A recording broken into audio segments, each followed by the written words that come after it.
Kejadian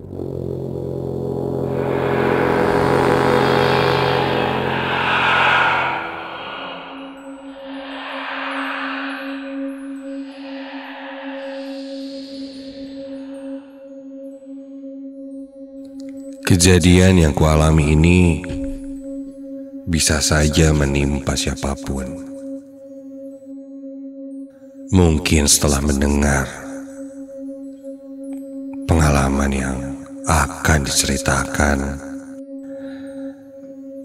kamu akan lebih berpikir ketika kamu sedang berada di sebuah kondisi yang paling buruk menurut kamu.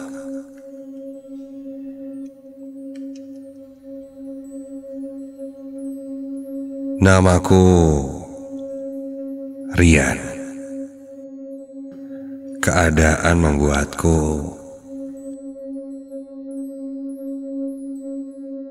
harus meninggalkan kuliah karena berbagai faktor.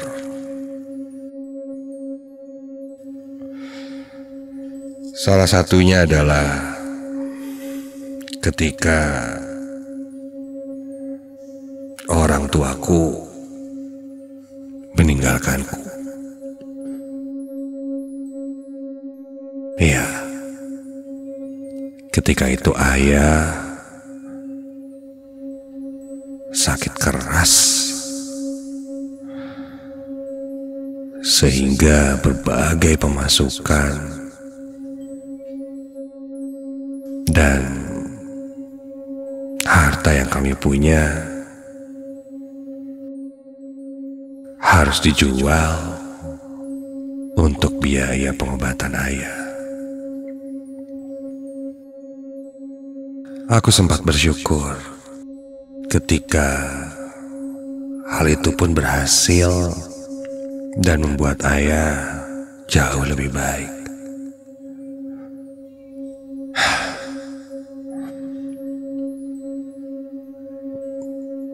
Akhirnya, setelah cukup lama dirawat, ayah bisa pulang. Ibu yang sehari-hari hanya berwirausaha di rumah, akhirnya bisa cukup lega, tidak khawatir dengan kondisi ayah. Namun takdir berkata lain. Ayah harus pergi. Dan kami semua berusaha mengikhlaskannya. Hidup harus tetap berjalan. Tak mau larut berlama-lama dalam kondisi kehilangan. Karena aku anak satu-satunya saat itu. Dan kondisi ekonomi yang tidak cukup baik membuatku harus mencari penghasilan tambahan untuk kehidupan sehari-hari. Sebenarnya ibu tak setuju aku berhenti kuliah dan memutuskan untuk bekerja dan membantu ibu. Aku pun berpikir seperti itu. Tapi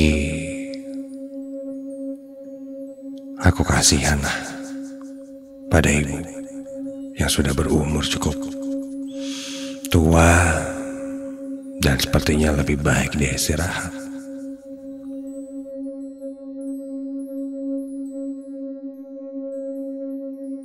Singkat cerita, aku mulai mencari pekerjaan. Pekerjaan yang tidak membutuhkan ijazah tentunya. Sampai aku bertemu teman lamaku.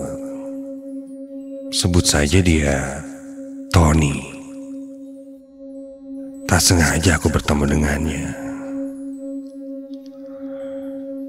Dia bilang dia sekarang sudah sukses jadi pengusaha di bidang kuliner.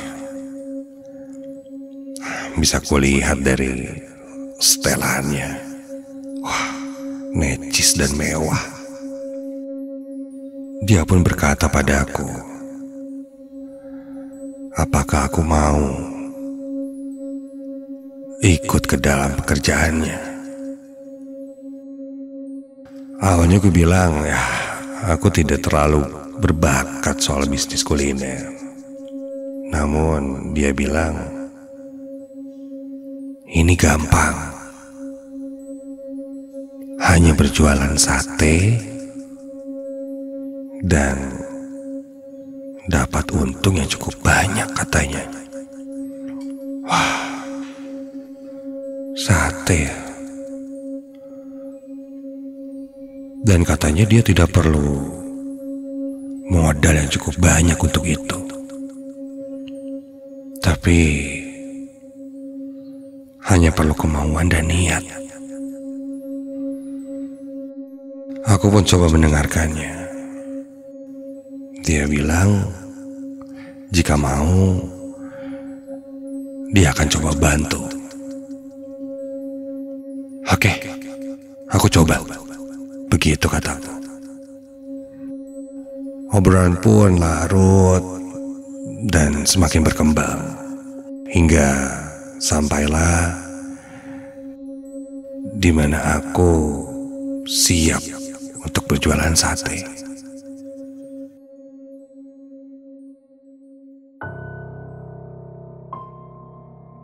Dikirimlah sebuah gerobak sate ke rumahku, lengkap dengan segala persediaannya. Kupikir awalnya dagang sate di ruko, ternyata dagang sate keliling. Gerobak sate dorong itu disiapkannya untukku. Tak lama dia menelponku dan bilang, ini satenya jualannya di tempat yang sudah ditentukan ya. Karena di situ banyak pelanggannya dan pasti laku keras. Oke, aku pun diberikan satu titik di mana temanku Tony itu memberikan share location-nya. Tempatnya cukup jauh. Dan Tony memberiku sebuah syarat. Katanya, jualannya hanya boleh di sana. Dan jika selama perjalanan ada yang membeli sate, tidak boleh.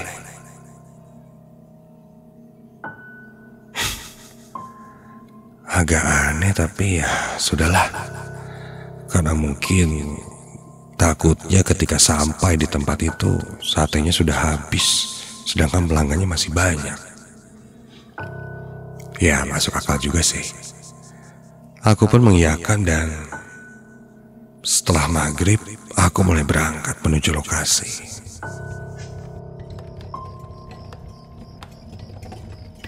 Ketika itu tidak ada pikiran aneh-aneh. Entahlah, seakan-akan aku mengikuti semua ucapan Tony. Perjalananku mendorong gerobak itu cukup jauh. Aku berjalan sambil lihat maps di handphoneku. Beberapa tusuk sate, mungkin ratusan tusuk sate kulihat sudah tersedia di gerobak. Aku berjalan, kini mulai masuk ke satu tempat yang cukup gelap. Benar gak sih? Tapi secara titik sih tidak jauh. Dan sampailah aku di sebuah komplek yang cukup bagus ketika itu. Dari jalan yang sepi dan gelap, tiba-tiba ada sebuah komplek yang cukup terang. Bahkan rumahnya bagus-bagus. Aku mulai masuk ke komplek itu. Dan selayaknya penjual sate, aku pun mulai berteriak, mendagangkan sateku itu.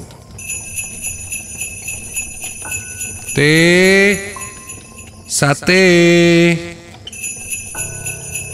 Sambil membunyikan gemerincing seperti lonceng-lonceng kecil yang kugoyang-goyangkan sambil terus mendorong.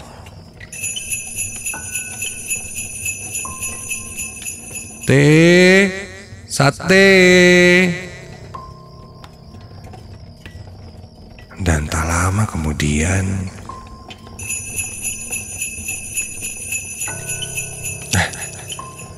ada yang memanggil. Terlihat ada sebuah rumah yang membuka pintu dan keluar seorang perempuan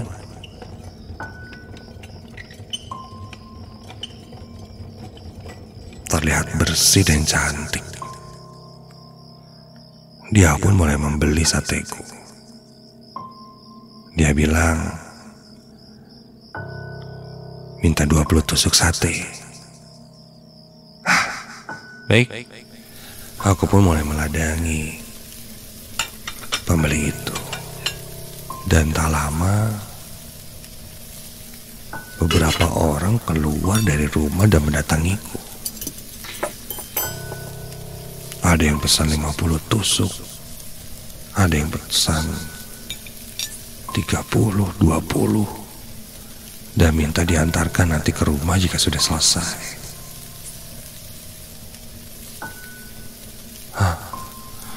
Mereka tidak bertanya sate ayam atau kambing atau apapun, karena aku pun sebenarnya mungkin hanya menjual satu macam sate.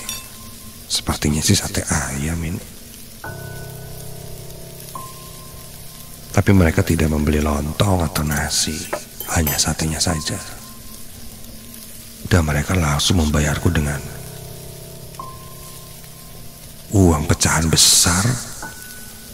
Dan katanya tidak perlu kembalian, ambil saja. Begitu kata mereka sambil tersenyum. Warga komplek itu terlihat ramah satu sama lainnya. Sambil menunggu sate, mereka ada yang sedang ngobrol dan ada yang kembali ke rumahnya. Ini baru 1 hari. Kuhitung, wah, ini udah hampir 2 juta nih. Gini doang. Serius nih Tony. Sambil menunggu sate matang, aku sempat mencoba menelepon Tony. Namun sayangnya sinyal tidak bagus di sana. Aku WhatsApp pun tidak terkirim.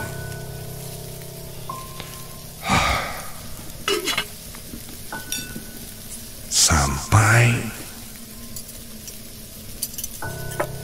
tiba-tiba aku mendengar suara yang tidak asing berteriak padaku. Suaranya ku kenal.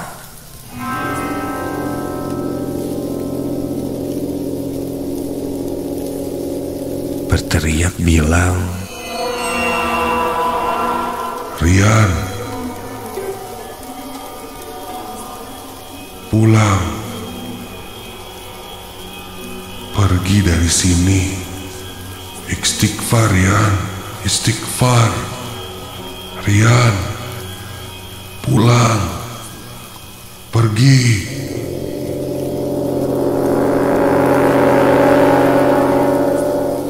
Suara itu terus terdengar.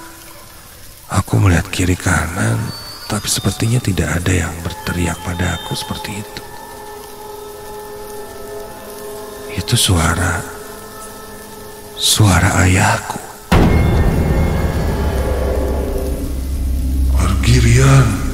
Pulang. Istighfar. Terus berkata seperti itu, ya. Itu suara ayahku. Hah? Entah kenapa tiba-tiba bulu kuduku berdiri merinding. Seakan-akan menyadari sesuatu, aku pun meninggalkan gerobakku dan berjalan keluar dari gerbang komplek. Orang-orang yang memesan sateku itu berkata, "Mau kemana? Selesaikan pesanan sate saya." Berteriak-teriak seperti itu. Mereka seakan marah dan menunjuk-nunjukku. Buru-buru aku lari keluar dari gerbang komplek karena mendengar suara ayahku.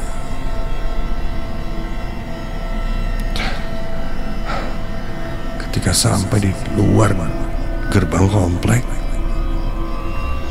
dan ketika kubalikan badanku, astaga,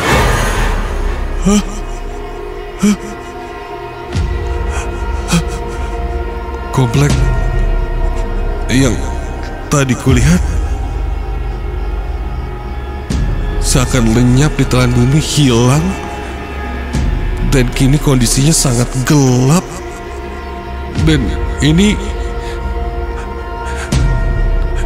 tempat pemakaman umum. Iya, tempat pemakaman umum ini tidak asing bagiku karena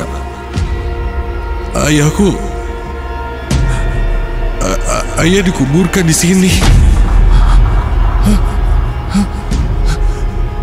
Kenapa jadi kuburan semua? Perasaan tadi. Buru-buru aku langsung lari sekencang mungkin meninggalkan tempat itu.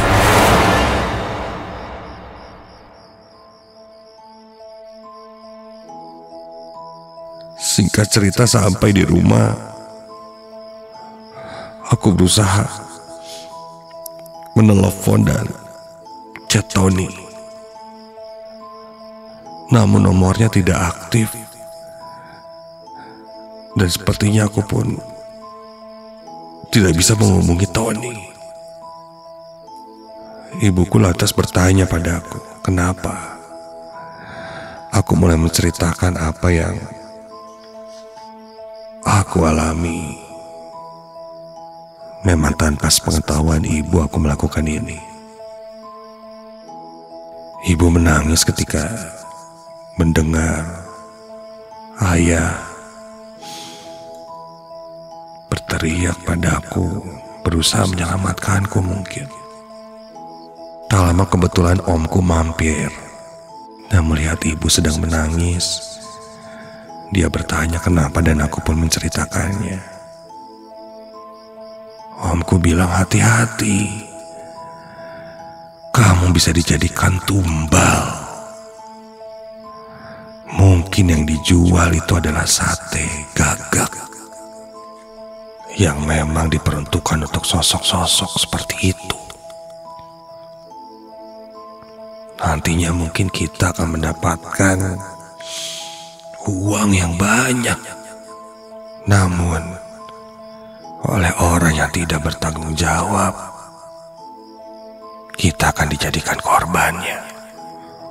Temanku itu sudah menjebakku. Karena mungkin aku tidak berhasil,